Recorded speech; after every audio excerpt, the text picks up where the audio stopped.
Assalamualaikum and hi everyone. Hari ni 1 hari bulan 8 pukul 6.54 petang. So hari ni aku rasa aku nak share dengan korang lah. Aku boleh kata macam embarrassing moment aku. This was masa raya itu. My embarrassing moment, nak kata yes, it can be embarrassing and it can be a blessing juga tau. Sebab apa? I took flight balik Kelantan.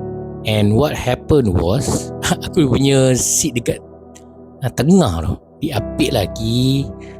Aku tengah kanan, yang orang yang belah kiri tu slim lah. Aku ni huge, yang orang belah kanan tu pun slim. Problem is aku masuk seperti biasa, seat belt aku kena pakai extension. Itu memang daripada dulu lagi, because of the huge size kan, because of weight aku pun besar kan. So what happened was this one pramugari ni, dia came to the rescue lah. She came to the rescue. Dia tengok okay, macam situasi macam agak stuck lah, because I was huge. And dia notice yang kiri dan kanan tu macam tak selesa, tak comfortable. And aku nak buat macam mana? Aku mana tahu, aku pun dah lama tak naik flight kan. And it seems that because of my size, aku macam tak ngam with the normal seat tau. So this is bila things happen lah. Pramugari tu datang kat aku. Dia cakap okay cik, apa kata cik pergi ke belakang.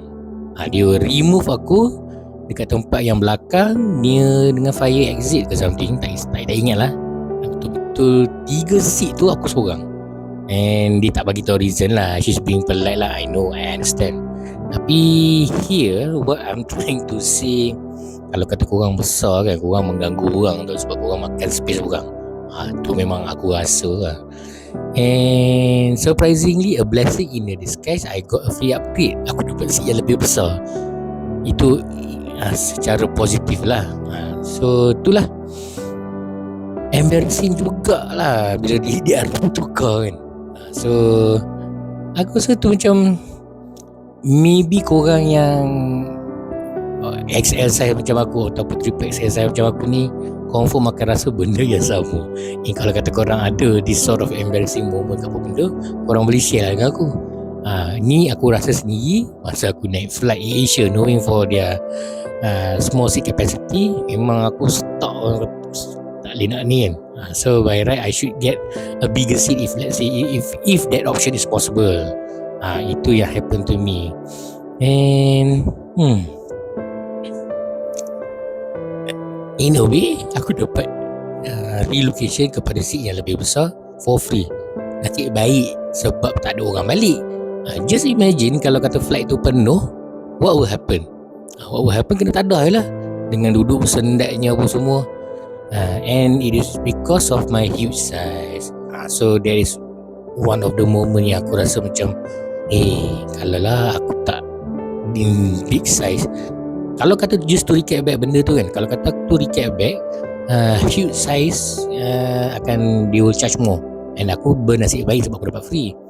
So if I were to maintain in the normal economy punya seat, I have to lose weight, I have to be small, then only I can fit in. And itu menjimatkan lah, in a long run menjimatkan. So korang bersetuju tak dengan apa yang aku cakap? If you are slimmer and you can fit in the economy class, korang akan jimat. Kalau kata korang besar macam aku, you have to be bernasib baik dapat relocation kepada seat yang lebih besar, or you have to order a big seat which is more costly. So itulah perkongsian aku untuk hari ini. And spread this video. Kalau kata korang ada this sort of moment, boleh share juga apa yang jadi kat korang and how that you overcome this situation lah. Seperti biasa, jangan lupa like, share, follow, komen. Nanti kita jumpa lagi di episod seterusnya. Assalamualaikum.